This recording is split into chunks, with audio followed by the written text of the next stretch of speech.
Have you ever wondered what happens when you take one of the most iconic grass type moves and turn the power dial up to 11? Today we're going to find out because I took Wine Whip and created an overpowered version of it in 3D according to my own design from the time when I was a kid. You see, I'm a huge Pokemon fan and have always been since I was a kid, to the point that when I was about 12 I have designed an overpowered version of every Pokemon's signature attack, and now I have decided to bring those ideas to life in 3D.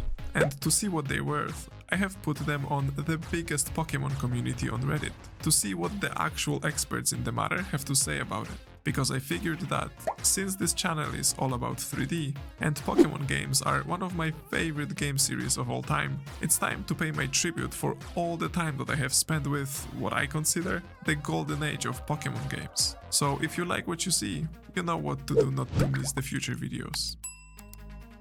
I have played probably every Pokemon game released before Black and White, even that weird trading card game for PC that I'm pretty sure 99% of you never heard of. Yeah, that UI did not age well. Anyway, that's a huge load of nostalgia for me, so the last time I checked my Pokédex, the first one on the list was Bulbasaur, and apart from being some sort of frog-cabbage hybrid, and probably the weakest starter in the game, I'm sorry buddy. He seems like a perfect starter Pokemon for this series, because Bulbasaur's signature move is Wine Whip. The Vine Whip is Bulbasaur's special move! Also, when I say signature move, I don't really mean that Pokemon's official definition of special moves that only certain Pokemons can learn, like, for example, Magikarp and Splash. I mean it in a way that when you see a Pokemon, what attack do you instantly think of? And that is without a doubt Wine Whip for Bulbasaur.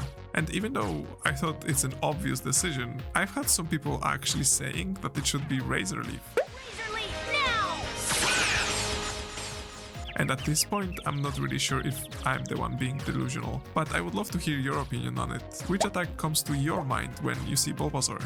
Anyway, the traditional Wine Whip attack is basically just two tentacles smacking opponent in the face. Not the most impressive move, to be honest. So for the overpowered version, I have decided that, first of all, I will double the number of tentacles doing the smacking, and also I will add an even bigger vine coming out of his backpack onion with a poison sting that will pierce through the enemy and may even add a poison effect to the attack.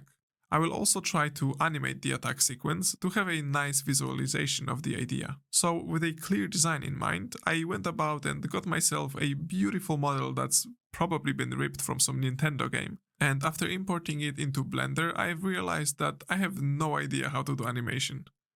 I mean, all I ever did in the past was always just apply procedural noise to models and textures over time.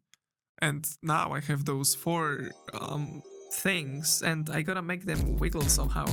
Well, that's gonna be a future Simon's problem, and first I focused on making it look cool. I decided to go for a simple stylized cell shading, similar to how the anime looked like. Luckily, the model came with textures, so all I had to do was a little bit of shader magic to make the texture respect the lighting and adjust the colors a little bit, because the way it came seemed a little bit off, and I clearly remember the frog to be slightly bluish and the cabbage on the back juicy green. So when I was satisfied with it, I couldn't ignore the weird looking antennas any longer, so it was time to tackle the animation. And then I remembered that Bulbasaur's vines are literally an anime version of Dr. Octopus's claw arms. So without giving it much thought, I just pulled up Polyfjord's tutorial about exactly that. And after some back and forth, I had fully functioning bendy vines. Then I took that endpoints and just keyframe animated those to different positions throughout the timeline to look like they have a mind of their own. I also added a nice snappy whip attack in the middle, and honestly, this took me way more tweaking and adjusting than I'm willing to admit. But in the end, I had somewhat working vine animation. The big stinger on top was literally just a modified version of the normal vine, so I used the same process of automatic weight painting, adding bones, then parenting it to IK controller and keyframe animate the attack to be right after the vine slap. Next, I decided to give Bulbasaur a little bit of movement because with the vines moving, the Pokemon itself looked a little bit weird just standing there frozen. And luckily, Blender comes with some default presets for animals. Armature... wolf? Yeah, you definitely look like a wolf to me, buddy. Then I had to delete some bones because it came super detailed with toes and all that, and I only needed a simple wiggle to give the scene some life. And as before, just used automatic weights, keyframe animated the Pokemon to have some organic idle animation, and maybe a little bit of a lunge at the attack. And well, animation is definitely a lot of fun until you weirdly move a bone and then you see stuff like this. Just look at it. What's anyway, after hours of trying to make the movement look natural and organic, I ended up with this.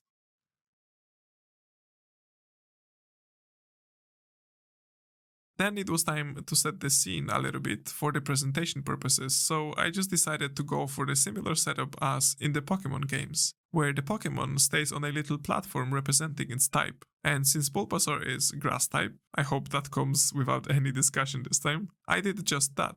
I made some grass, again, using geometry nodes, and then scattered them around the plane with some grass texture on it. Made the edges transparent with a little bit of noise, and that already started to look nice. Then I added a camera, and while looking for some good angles, I decided that for extra points I will actually make the animation loop this time. So I added a circle and made the camera follow it, making sure that it always looks at the Pokemon and slows down in the middle to see the most important part of the attack. And while doing that, I actually realized that the hit itself, it doesn't really feel quite as impactful as I would like it, and it definitely needs to slap more. So I went with what I do most on this channel and just made a quick, punchy impact shader to fit the overall Pokemon style. Then put it on a plane and place it right where the attack happens. I also made sure that it always faces the camera so that it's always visible, no matter the camera position. And that, to be honest, made all the difference. Now it finally started to look, juicy. The last step to tie it all together was to make a background that would fit the scene. And I didn't really want to go for any crazy environment, and instead opted for anime-style noise-scrolling background. You know, the one that you can see in an anime when the Pokemon is performing the attack. So I just made a plane that would be in the back and always looking at the camera. And I just made a simple shader with some noises layered on top of each other. I played around with the color scheme a little bit to see what fits best, but in the end settled for green and blue. Now for the final touches, I went to the compositor and just added a little bit of lens distortion and some motion blur for the fast moving tentacles. And with all those elements coming together, there's nothing else to say other than Bulbasaur! I choose you!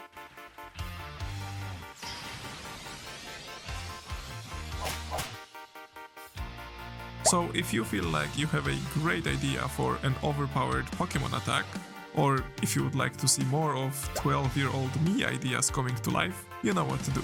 And I will see you in the next one. Bye bye!